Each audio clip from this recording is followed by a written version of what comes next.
Hi everybody. Today I want to talk about cross-training. Again, I am not a recruiter.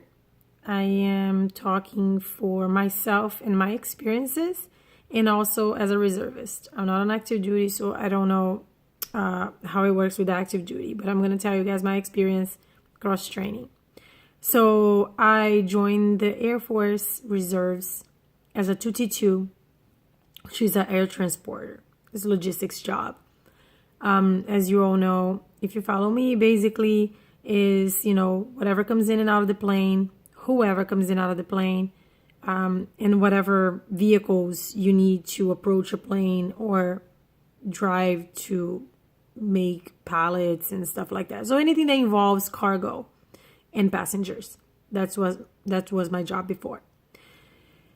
Now, I have cross-trained into a medical sort of job. So it's called aeromedical evacuation.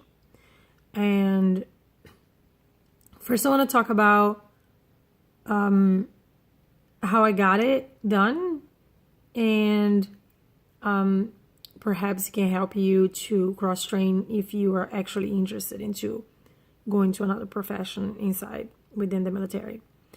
So initially, before I signed my contract, I was going to go to this unit, but then for whatever reason, it didn't work out. So now, once I was in, there were things that I didn't know that I found out that it's good for you to keep in mind if it happens to you, that you are interested in one line of work and then you end up not getting it. Just keep in mind these little things. One is you need to have a certain level of experience. I want to say experience in the job that you're coming in with. So when you sign your contract and you go to boot camp, you're, I don't know, like me in logistics, I was a level 0 or 1. Then I went to tech school, and all in tech school, I finished, and then I was officially a level 3.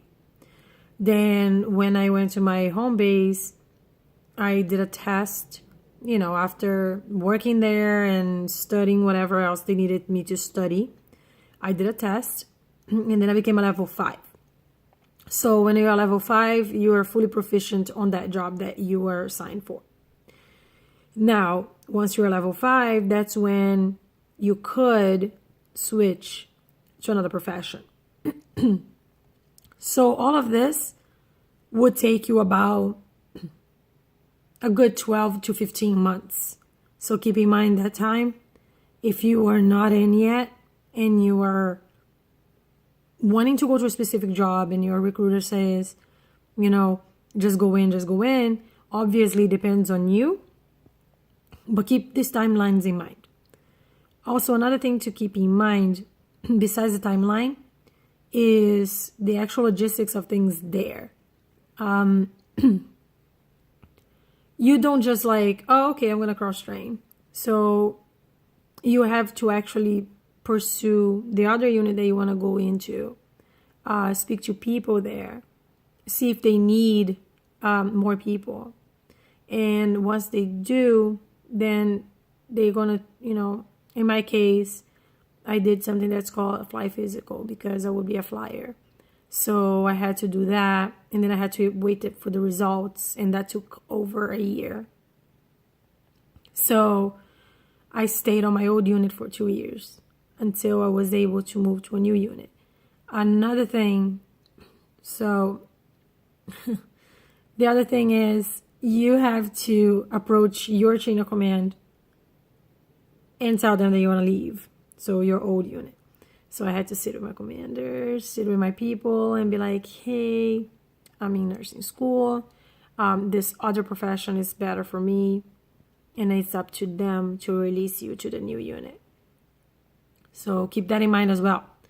So basic 3 things. Timing. It's going to take you a little while until you are eligible to switch jobs.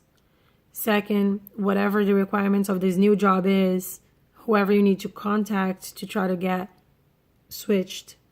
And then the third one, you're going to have to ask permission to go. You're going to have your old unit sign you away. So you're going to have to endure that. And there's a possibility they say no. They'll be like, no, we need the man. We need the people here. So you're not going, so there is also a possibility. So keep that in mind once you have a contract in front of you for a profession that you're not really interested, or, it's something that, oh, that's open right now, and then you can go somewhere else later. It sounds easy and all. In the end of the day, everybody wants you to succeed, but there are little things that may, delay the processes for you. So another thing, don't just go to whatever profession and be unhappy there because you're scared that you're not a certain level, because you're scared that you don't want to talk to your commander. Don't do that. It's preferable that you chase whatever other unit that you want to go to. So in my case, because I already went to another profession, already went to school to the other profession, I need to go to school again for this new profession. So now I'm gonna go to school again. Logistics was a 6-week program, and on this new job, I'm going to be gone for a little while. So I'm gonna be going for about a year or so.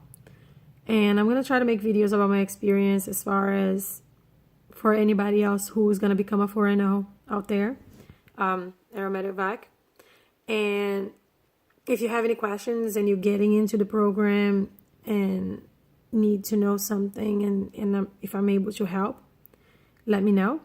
Also, because I'm prior service, I'll be going as a TDY, not a pipeline. So I won't be on a dorm with the other pipelines. Little disclaimer, pipelines are people that come right after basic military training and just go to their tech school. That's what I was before. Now, because I'm prior service, I'm going to be TDY. So I'm going to be in another location with other people that are already prior service like me. However, going to class with the pipeline. We just don't have the same dorms, but we're going to have the same classes. And I used to have a TDY on my other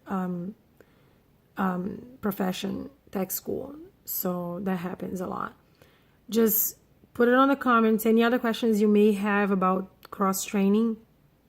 I know I left a lot of the details out because, I never know what I can really say. But the basics of it is, if you are in right now in your prior service like me and you want to switch, try to go to the unit where you want to go, talk to the people, see the possibilities, and make the move if it's going to make you happier. And if you are not yet signing your contract and for whatever reason, the profession that you want to go to is not available right now, keep in mind what I said. The timing that's going to take you to change, the prerequisites that you're going to possibly have to go through, and the permissions that you need to ask to your supervision. Also, I'm going to give you an experience that I know somebody that wants to go to one of another unit, and he didn't score very well in the ASVAB test. So he's in whatever other, profession that was available for him based on his ASVAB scores. However, you can always take the ASVAB again, even inside the military. You can take the ASVAB again, get a better score, so you can get a better job. So don't ever just sit on whatever you're doing and be unhappy. Go chase. If you need to take the ASVAB again and get a better score, do it. And you really have nothing to lose because you're already in, if you are already in. And if you're not in yet and you passed, so then you have to make a decision. But you can always take the ASVAB again later to get a better job once you're inside. Okay? All right. So put it in the comments, whatever questions you have or ideas for videos. I'll be gone.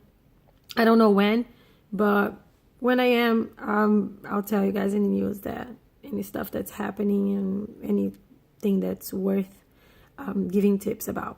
All right? Okay. Bye.